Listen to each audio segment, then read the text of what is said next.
सुप्रभात। मैं Kuldeep sir Ganga global academy में आप लोगों का हार्दिक अभिनंदन करते हैं और बिहार राज्य स्थापना दिवस के शुभ अवसर पर आज हम आप लोगों के बीच हिंदी के समास चैप्टर को लेकर उपस्थित हैं। आज हम हिंदी की दुनिया में समास अध्याय को पढ़ेंगे, इसलिए मेरे चैनल से जुड़ करके हिंदी के क्षेत्र में आगे बढ़ें और अपने जीवन को सफलता की राह पर लेकर चलें। और जब तक सफल ना हो तब तक मेरे चैनल से जुड़े रहें और अपनी पढ़ाई को हमेशा आगे बढ़ाते रहें। इन्हीं के साथ हम आज चलते हैं समास अध्याय को लेकर के। चलिए, ये लिखी हुई है समास, देख रहे हैं आप लोग। समास आज हम पढ़ेंगे, समास उसके भेद, परिभाषा को। समास किसे कहते हैं? पहली प्रश्न होगा, समास किसे कहते हैं? जानते हैं कि समास दो या दो से अधिक पदों के मेल से बने शब्द या पद को समास कहते हैं। दो या दो से अधिक पदों के मेल से बनने वाले शब्द या पद क्या कहलाते हैं? समास कहलाते हैं। यहाँ लिखी हुई है समास, समास लिखी हुई है। चलते हैं, हम लेते हैं समास के बारे में। क्या है समास? दो या दो से अधिक पदों के मेल से बनने वाले शब्द क्या कहलाते हैं? समास कहलाते हैं।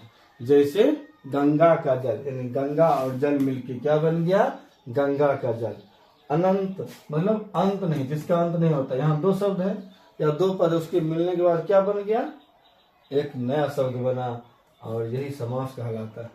समास के भेद यहाँ जो है, इसमें समास के चार भेद दर्शाए गए हैं, जैसे कि तत्पुरुष, अव्ययभाव, द्वंद्व और बहुव्रीहि। लेकिन आधुनिक हिंदी व्याकरण में समास के कितना है? समास के 6 भेद, समास के 6 भेद, समास के 6 भेद होते हैं, दर्शाया गया है। और एक और समास आ गया है, नए समास। उसको इस भेद के अंतर्गत नहीं रखा गया है, लेकिन उन्हें भी जानना जरूरी है। लेकिन यहाँ समास के 4 भेद हैं। तत्पुरुष, तत्पुरुष के अंतर्गत 3 समास रखा गया है, उसको हम विस्तार से जानेंगे। अव्ययभाव, द्वंद्व और बहुव्रीहि। इसके अलावा तत्पुरुष समास में देखते हैं कौन कौन से भेद हैं। हम सब का विस्तार से परिभाषा को जानेंगे और इसके उदाहरण को जानेंगे। इसलिए समास चैप्टर को ध्यान से सुने, ताकि अपने जीवन में समास से संबंधित कोई भी प्रश्न आए छूट ना पाए। लिखा हुआ है तत्पुरुष समास, ध्यान समझेंगे। जिस समास में अंतिम पद प्रधान हो, जिस समास में कह सकते हैं या का कह सकते हैं, जिस समास का क्या हो? अंतिम पद प्रधान, उसे क्या कहते हैं? तत्पुरुष समास। जिस समास का अंतिम पद प्रधान हो उसे तत्पुरुष समास कहते हैं। इसमें पहले पद क्या होना चाहिए? संज्ञा या विशेषण होना चाहिए। तत्पुरुष समास का पहला पद संज्ञा या विशेषण होना चाहिए। संज्ञा और विशेषण के बारे में विस्तार से इस चैनल पर इसका वीडियो अपलोड है। आप लोग संज्ञा और विशेषण को अच्छा समझने के लिए मेरे चैनल पर संज्ञा और विशेषण चैप्टर खोजेंगे और उसका अध्ययन करेंगे और अपने लक्ष्य तक पहुंचने का प्रयास करेंगे। कहा भी जाता है, लक्ष्य न वजल हो पाए, दृढ़ निश्चय पर है अटल, सफलता तेरी कदमों में होगी आज नहीं तो कल। इसलिए कहते हैं लक्ष्य तक पहुंचने तक हमेशा लगातार प्रयास करते रहना चाहिए। तत्पुरुष समास समझ गए, जिसका पहला पद संज्ञा या विशेषण होता है और अंतिम पद क्या होता है? प्रधान होता है। जैसे ऋण से मुक्त, क्या चलते हैं आगे की ओर। ये है ऋण मुक्त, यानी कि ऋण से मुक्त, ऋण मुक्त, ऋण से मुक्त, ऋण मुक्त होगा। ऋण से मुक्त क्या हो जाएगा? ऋण मुक्त होगा। और दान में भी क्या कहलाएगा? दानवीर। आगे चलते हैं। तत्पुरुष समास कर्म, करण, संप्रदान, आपादान, संबंध तथा अधिकरण कारकों के कारकीय चिन्हों को छोड़कर समस्त पद बनता है। और जिस कारकीय चिन्हों को छोड़ करके समस्त पद बनता है उसी कारक की संज्ञा को धारण करता है, उसी संज्ञा को धारण करते हैं। 1 मिनट, चलिए ठीक है। उसी कारक की संज्ञा क्या करती है? धारण करती है। तत्पुरुष समास के भेद, हम तत्पुरुष समास के भेद को पढ़ेंगे। तत्पुरुष समास के मुख्यतः 3 भेद होते हैं। आजकल की व्याकरण में यह नहीं मिलेगा, जैसे कर्मधारय, द्विगु और नए समास। वर्तमान आधुनिक हिंदी व्याकरण में इसे अलग अलग भेदों में वर्णित कर दिया गया है। चलिए आगे बढ़ते हैं। हम पढ़ें तत्पुरुष समास के पहला भेद कर्मधारय समास को और इसको विस्तार से समझने का प्रयास करते हैं। कर्मधारय समास ये है जिस तत्पुरुष समास वाले शब्द के पहले और दूसरे खंड में क्या हो? विशेष विशेषण हो। विशेष विशेषण या उपमान उपमेय का मेल हो या संबंध हो, उसे कहते हैं कर्मधारय समास। ध्यान से समझेंगे। जिस तत्पुरुष समास वाले शब्द के पहले और दूसरे खंड में विशेष विशेषण या उपमान उपमेय का संबंध हो, उसे कर्मधारय समास कहते हैं। जैसे महान है जो आत्मा, क्या कहलाता है? महात्मा।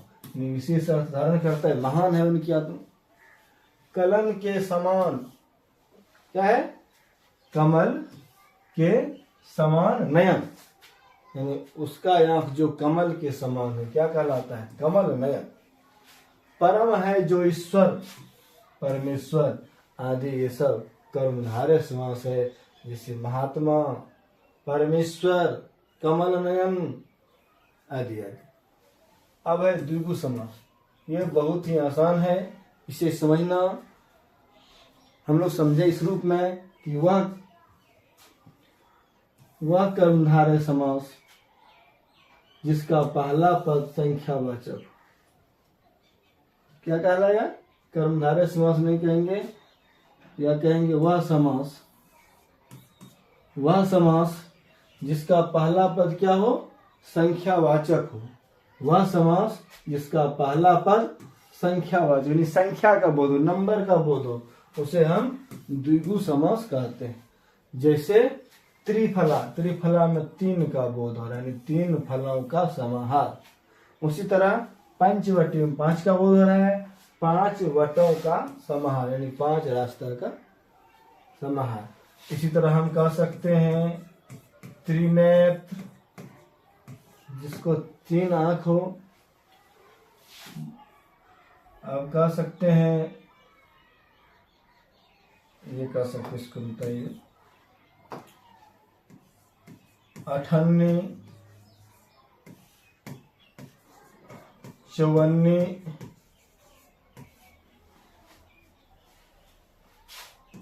चौराहा इत्यादि। क्या है? इसमें सब में संख्या का बोध हो रहा है। शताब्दी, दशांश, ये सब क्या हो गया? द्विगु समास।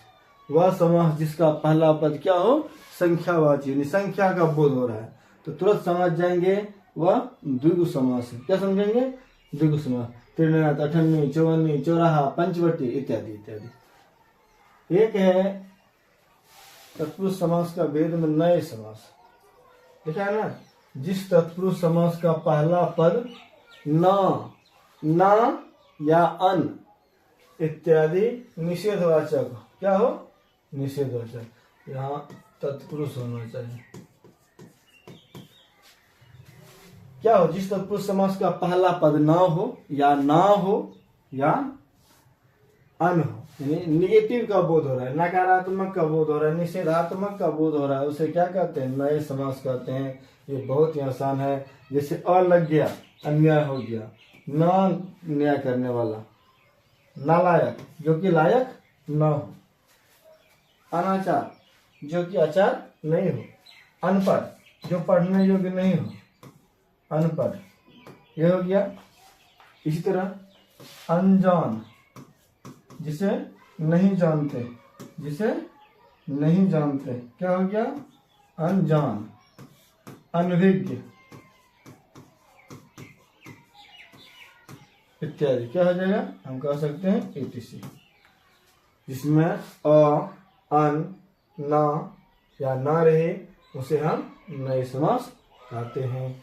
चलते हैं अब अगला भेद समास के क्या है, अव्ययी भाव समास। कौन समास, अव्ययी भाव समास। जिस समास में पहला पद प्रधान हो, जिस समास में पहला पद प्रधान हो और वह अव्ययभाव हो, यानी अव्यय क्या हो, अव्यय। यहाँ हम कह सकते हैं जिस समास का पहला पद प्रधान हो और वह अव्यय हो उसे अव्ययी भाव समास कहते हैं। इसका समस्त पद पर क्रिया विशेषण अव्यय होता है। कौन अव्यय होता है, क्रिया विशेषण अव्यय, जो कि क्रिया की विशेषता बताता है।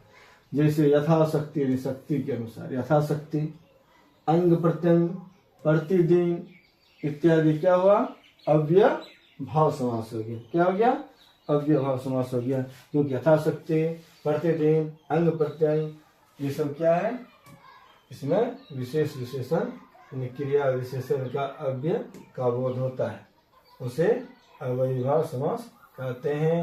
अब अगला है नंबर 3 द्वंद्व समास। कौन समास, द्वंद्व समास। जिस समास के दोनों खंड प्रधान हो, यहाँ बात हो रही है दोनों खंड की, क्या है, दोनों खंड प्रधान हो और उसके बीच क्या हो, और छिपा हो, उसके बीच क्या छिपा हो, और छिपा हो, उसे द्वंद्व समास कहते हैं। जैसे लोटा डोरी, लोटा और डोरी, लोटा डोरी।